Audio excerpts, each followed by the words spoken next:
What's up, ladies and gents? This is Channel 1 back, and we have another Splinter Cell mini review here, submission. This is sent in by Dellore, so thank you again for everyone that has sent in the submissions. I will get to them as I slowly am starting to put them out, and then we will go over again. So make sure you comment below. Let me know what you think of the script. This one is actually a little bit of a longer one, so they obviously took a lot of time and effort and put into this.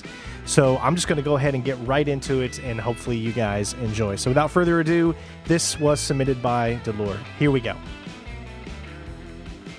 Intro. Splinter Cell is considered by many to be one of the best stealth franchises of all time.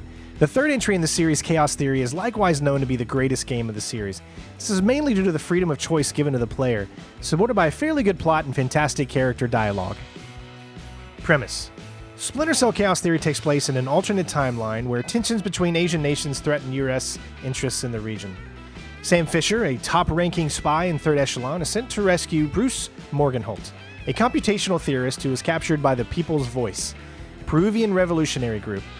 However, what starts out as a simple rescue mission turns into a conspiracy-involving informational warfare and the possible start of another world war. Story. While the story itself is decent with a few twists and turns, the strongest part of the narrative is the character dialogue and the voice acting. Characters such as Michael Ironside Sam Fisher and even enemy NPCs provide some fun banter filled with wit and humor that makes each character stand out from the others. Players will find themselves enthralled with the characters and laugh at the jabs they give each other. Gameplay level design.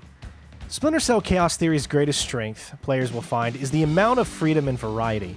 Sam has a lot of his staple weapons and gadgetry, including the pistol, SC-20K, and its under-barrel gadgets. And the trusty light meter, anyone who has played the previous two Splinter Cell games will feel right at home.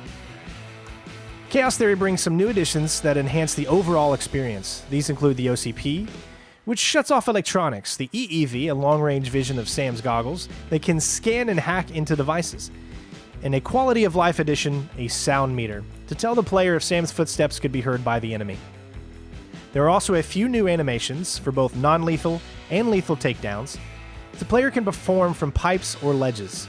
There is a lot of room for players to get creative, luring someone away to slip past, or setting up enemies to be grabbed unaware.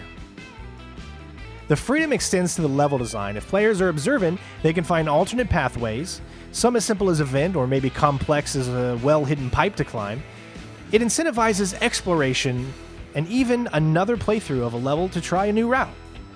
The levels themselves can vary from a linear A to B pathway to a whole interconnected level where objectives are spread around. All these gameplay elements provide multiple approaches. In the previous two Splinter Cell games, the player did have some choice when it came to approaching a mission, but still had script fight sequences or moments where stealth was the only option. However, Chaos Theory lets the player approach most of the missions any way they want, whether that's being a ghost that rarely takes anyone down or dispatching entire rooms of enemies to leave no witnesses. Conclusion. Splinter Cell Chaos Theory is the vision of its predecessors fully realized.